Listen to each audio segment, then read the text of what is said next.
మహాగణాధిపతయే నమః. శ్రీమాత్రే నమః. మాచిరాజు భక్తి ప్రేక్షకులందరికీ నమస్కారం.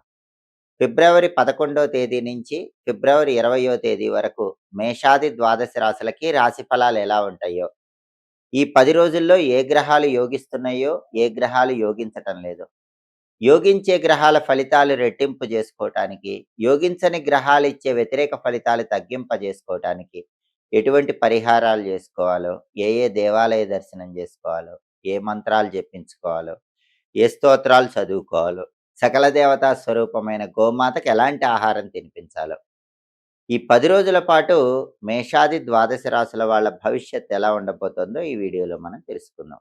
తదుపరి కర్కాటక రాశి.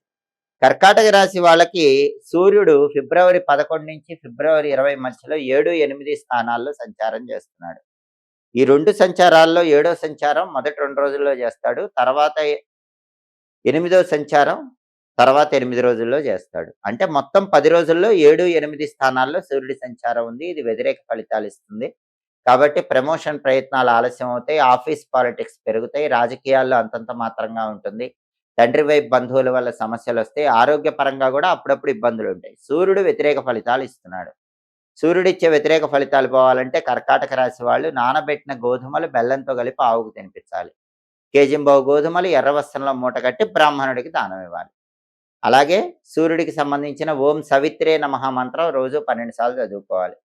సూర్యాష్టకం వినాలి. అప్పుడు సూర్యుడు ఇచ్చేటటువంటి వ్యతిరేక ఫలితాలు 7, 8 స్థానాల్లో తగ్గిపోయి సూర్యుడి వల్ల కూడా అనుకూల ఫలితాలు పొందవచ్చు. అలాగే కర్కాటక రాశి వాళ్ళకు బుధుడు 8వ స్థానంలో వ్యతిరేక ఫలితాలు ఇస్తున్నాడు. ఈ 10 రోజుల్లో బుధుడు 8లో ఉన్నాడు కాబట్టి అష్టమ బుధ దోషం ఉంది కాబట్టి ఎంత చదివినా జ్ఞాపక శక్తి విద్యార్థులకు తక్కువగా ఉంటుంది.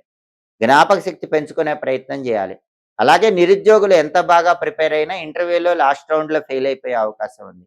వ్యాపారస్తులు ఎంత బాగా వ్యాపారం చేసినా సరే కొనుగోలుదారులు ఏమీ కొనకుండానే మీ సంస్థ నుంచి బయటకు వెళ్ళిపోయే సూచనలు ఉన్నాయి. కాబట్టి విద్యార్థులకు, నిరుద్యోగులకి, వ్యాపారస్తులకి, కర్కాటక రాశి వాళ్ళకి వ్యతిరేక ఫలితాలు ఉన్నాయి. అష్టమ బుధ దోషం ఉంది. అది తొలగింపజేసుకోవాలంటే నానబెట్టిన పెసల ఆవుకు పెట్టాలి. కేజింబావు పెసల ఆకుపచ్చ వస్త్రంలో మూటగట్టి బ్రాహ్మణుడికి ఒకసారి దానం ఇవ్వాలి. బుధుడికి అధిష్టాన దైవం గణపతి కాబట్టి గణపతికి సంబంధించిన వక్రతుండాయ హుం అనే మంత్రం రోజు 21 సార్లు చదవాలి. అలాగే గణేష పంచరత్న స్తోత్రం అని ఉంటుంది. ఆ స్తోత్రాన్ని చదవటం కానీ వినటం కానీ చేయాలి. అప్పుడు బుధుడిచ్చే వ్యతిరేక ఫలితాల నుంచి బయటపడవచ్చు.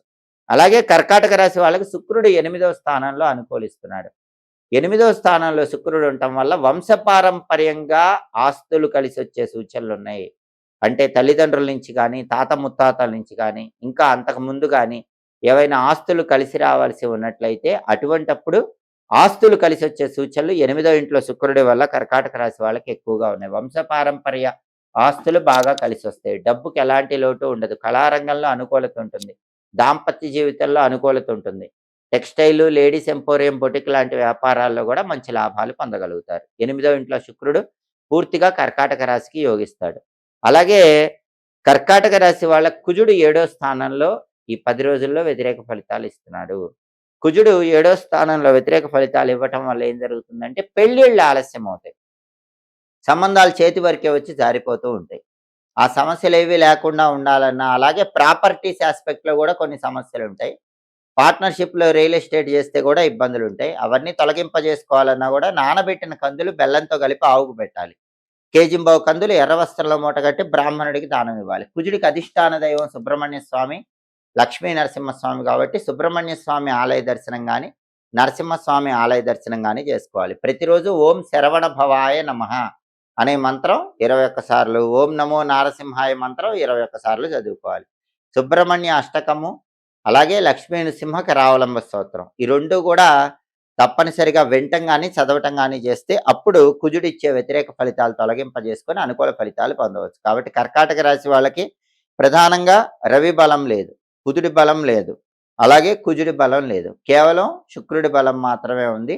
కాబట్టి ఈ 3 గ్రహాలకు సంబంధించిన ప్రత్యేకమైన పరిహారాలు చేసుకోవటం ద్వారా కర్కాటక రాశి వాళ్ళు ఈ 10 రోజుల్లో వ్యతిరేక ఫలితాలు తొలగింపజేసుకొని అనుకూల ఫలితాలు పొందవచ్చు. ఈ రోజుల్లో ఏ రాశి వాళ్ళకైనా సరే తరచుగా ఎదుర్కొంటున్నటువంటి ప్రధానమైన సమస్య ఆరోగ్య సమస్య. ఎప్పుడూ ఏదో ఒక ఆరోగ్య సమస్యతో సతమతమైపోతున్నారు. ఆరోగ్య సమస్యలు తరచుగా రాకుండా ఉండాలంటే ఏం చేయాలి?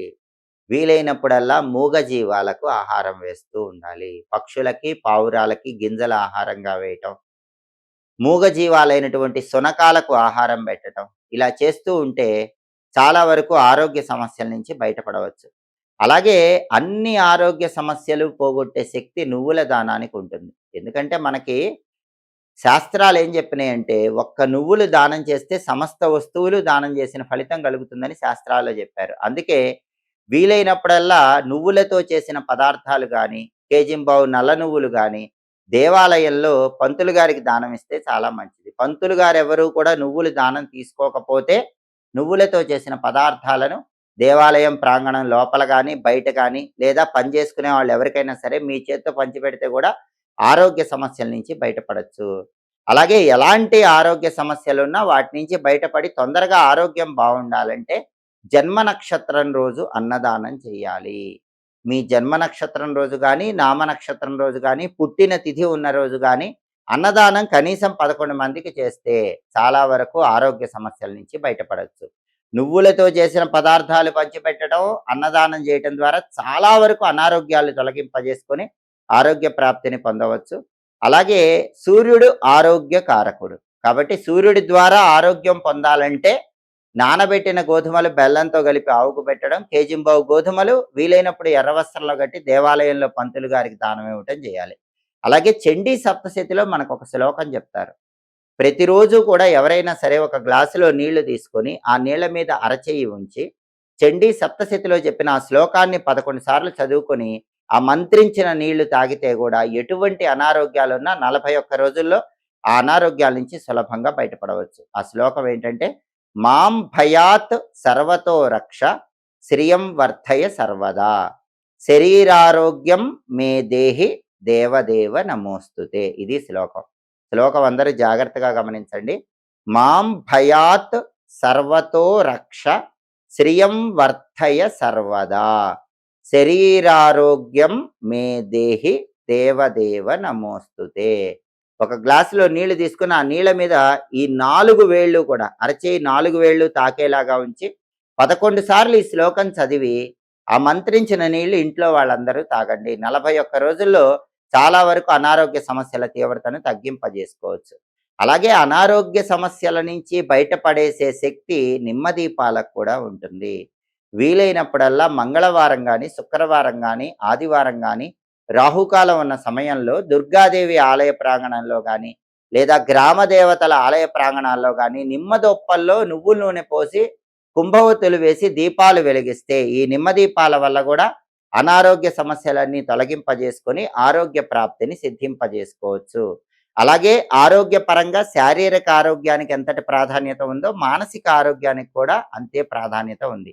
చాలా మందికి శారీరక ఆరోగ్యం బాగున్నా మనశ్శాంతి ఉండదు. ఈ మానసిక ఆరోగ్య సమస్య ఉంటుంది. దాని నుంచి బయటపడాలంటే ప్రతి ఒక్కరూ తప్పకుండా పౌర్ణమి పరిహారం చేసుకోవాలి.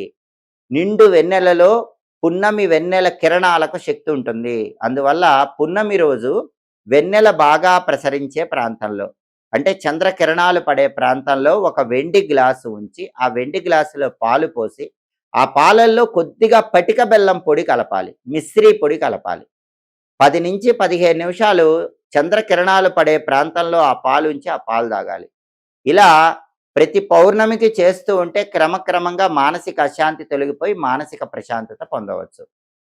సోమాయ నమః అని ఎల్లప్పుడూ మనసులో స్మరించుకుంటే మానసిక ఆరోగ్య ప్రాప్తి కలుగుతుంది. మనశ్శాంతి తొందరగా పొందవచ్చు. కాబట్టి ఈ రోజుల్లో అందరికీ ఉన్నటువంటి శారీరక ఆరోగ్య సమస్యలు, మానసిక ఆరోగ్య సమస్యల నుంచి బయటపడాలంటే మనశ్శాంతి కోసం సోమాయ నమః మంత్రం చదువుకోవాలి. శారీరక ఆరోగ్యం కోసం చండీ సప్తశతిలో చెప్పబడిన శ్లోకాన్ని చదువుకుంటూ మంత్రించిన నీళ్లు తాగాలి. ఈ పరిహారాలు చేసుకోవాలి. దీనివల్ల సంపూర్ణంగా ఆరోగ్య ప్రాప్తిని పొందవచ్చు. ఎప్పటికప్పుడు దినఫలాలు, అలాగే మాస ఫలితాలు, సంవత్సర ఫలితాలు, గ్రహాల సంచారంలో వచ్చే మార్పును బట్టి ఫలితాలు, 10 రోజుల ఫలితాలు, ఇవన్నీ తెలుసుకోవాలంటే మాచిరాజు భక్తి ఛానల్ తప్పకుండా చూడండి. మా వీడియోస్ మీకు నచ్చినట్లయితే మా ఛానల్ లైక్ చేయండి, కామెంట్ చేయండి. మా ఛానల్ వీడియోస్ 10 మంది మిత్రులకు షేర్ చేయండి. మా ఛానల్ సబ్స్క్రైబ్ చేసుకోండి. పక్కనున్న బెల్ సింబల్ నొక్కటం మాత్రం మర్చిపోకండి. సర్వే జనాః సుఖినో భవంతు. స్వస్తి.